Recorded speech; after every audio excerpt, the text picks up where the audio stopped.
Good evening. It is Friday, November the 11th, about 8:40 p.m. This is Shay Gibson with Weather Flow, bringing you a wind and weather update for the southeast regional mountains, where there are multiple fires going on, multiple wildfires that have been going on for days now. The weather is very dry. The ground is dry. They haven't had very much rain in the last 90 days. They're in a severe drought situation with fires ongoing. In fact, we're looking at the incident map right now. Many of these fires are under a Type 1 incident management team, which is the most robust team you can get. This is interagency coordination between national, state, and federal level of incident management systems in place to try to get these fires contained. So we have several areas right now in red under Type 1 incident management team, several in the blue as well. We have Eastern Cherokee Complex, Knob, May Branch, Cliffside, Farabee Memorial, number 35, which has been drawing a lot of smoke across North Carolina down into South Carolina.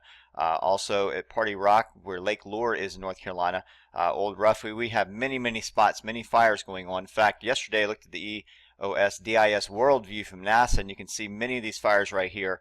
The satellite does not do them justice on the exact coordinates of each one of these fires, but you can see several right here. This is the Lake Lure one.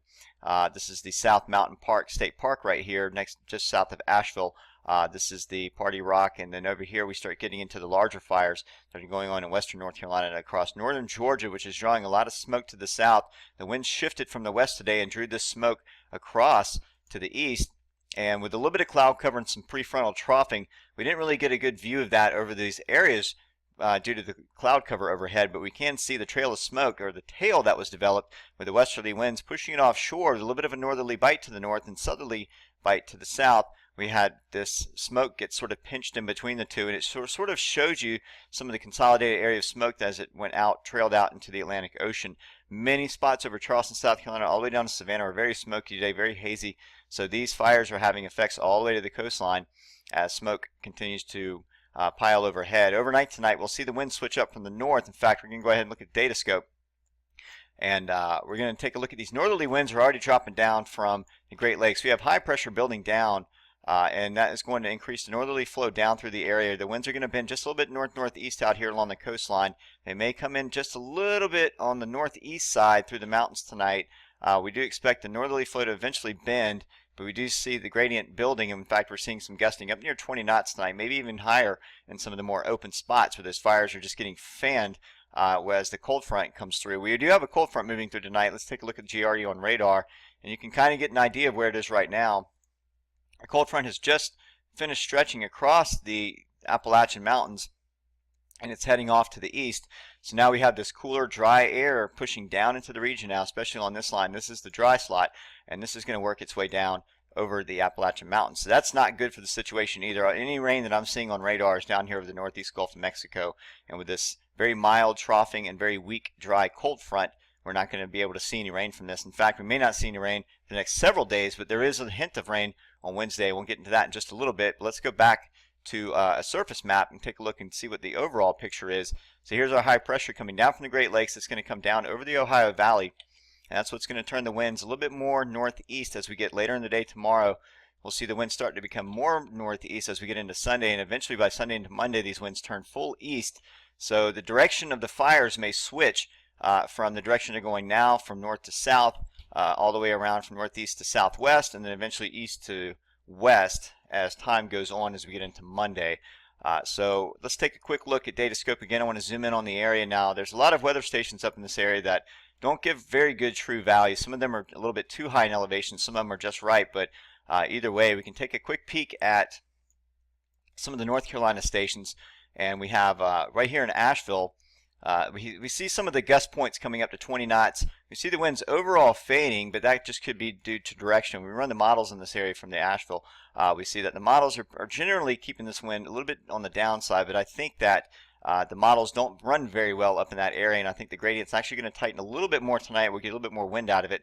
In fact, we're seeing up here at the Ashco Airport where the winds are actually kind of coming up a little bit. We're seeing gusting up near 20 knots. And then, in fact, if we go further over down into Georgia, we see the gradient just tightening a little bit in Chattanooga, Tennessee. And then if we look to the north, you can see the gradient tightening even more than that in some of these low teens, land-shadowed areas, low teens, even over here wrapping around that high pressure. So I think tonight for the mountainous areas of those zones, they need to be watching out for 15 knots, gusting to 20, maybe a little bit higher in spots. And then that will last through tomorrow morning. The gradient should relax a little bit by tomorrow morning. The winds come down and then start to switch up to the northeast. The winds may sort of die down tomorrow as we get into the morning to midday hours. We may see those winds kind of fade out. Now here's a general picture with high pressure. I'm going to run this model forward. This is the GFS surface map. And this is going forward into time. Here comes the high pressure down into the southeast region. We see it settles down into the area by Sunday, and that's going to keep those directions mainly going from east to west as the high pressure sort of flattens out into a ridge over that area. And then as we get into Monday, we see a shortwave trough develop off the South Carolina coast. That will scoot off to the northeast in time. And then we see a small chance of rain developing for Wednesday. Now this is in association with an upper trough developing. And if we look at the 500 millibar map, we can see that the GFS really kind of builds this. It's quite a bit pronounced by Wednesday at about 1 in the morning. If we go forward in time, in the morning by sunrise, we see that the trough is developed. It's digging down south pretty deep, and so this could bring a decent little chance of rain. This may help the efforts.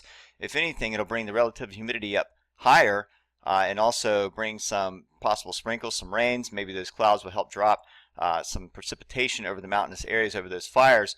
It may not last very long, maybe briefly lived, as we see this trough quickly moves off by Thursday morning, early morning, or Wednesday night. This trough basically scoots off. Now if we go to the Euro model from 12 o'clock today, I'm going to back that up just a little bit. It does not build it as robust as the GFS does, and in fact by the time Wednesday morning rolls around, it has this trough a little bit more lined up along the eastern coast, and then it scoots off pretty quickly, and then we have a ridge building in behind that. So the chance for rain on Wednesday, there is a chance, and the GFS is building it a little bit more every run, so hopefully we'll get to see a little bit of precipitation make its way over the area. So let me go back to the precipitation for the GFS. Go back down to the mean sea level pressure. We'll scoot into the southeast region. And there you go for Wednesday. So not very much trace rain amounts, but maybe just enough to help out over those areas. And maybe the GFS will give it a little bit more in time. Maybe we'll see a little bit more of an upper trough develop to get some rain over those areas. Air quality forecast for pretty much the southeast region. And this is going from 7 p.m. tonight, and we're going to run it all the way until there's no more data. I think it may have finished loading all the models right now, but as we get into Saturday afternoon, we see the smoke start to trail off along those northeast winds, and then in time you see the smoke peeling off towards the west, and that's due to that easterly flow that comes in behind it. Here is the 2-meter dew point temperatures, and if we load from now, from Saturday, this is the 12 o'clock Z from tonight, or the OOZ. We don't see much change with the dew points. They do stay on the lower side as we get into tomorrow. So it looks like we have some dry air pretty much staying in place.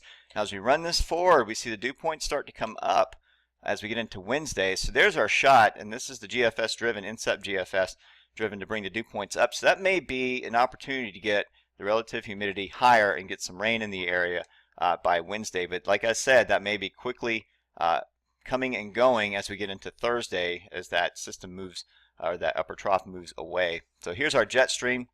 Looks like we keep a westerly flow aloft across the southeast, so any of that smoke that goes higher up may create a haze all the way over the coastline from west-southwest, or more of a zonal flow west to east. May see that haze kind of linger over the coastline very high up, because the surface winds will be in a different direction. That'll be blowing from northeast to east, and then the upper level winds will be blowing west. So we may still see a little bit of a upper haze going on there, but as we go into time, into the 13th, for Sunday, we see the westerly flow drop a little bit to the south, and that pretty much stays with us for the next few days, so not much change there. And that's going to do it for this edition of the report for the wildfires. I hope this helps you guys out. This is going to be going out to Scotty Powell and the guys over at the Foothills Network, and also the Carolina Weather Group. So Scotty's up there doing some live reporting, coverage, and forecasting. So stay safe up there, and everyone, I'll try to get back on tomorrow to give another update. Thanks for watching.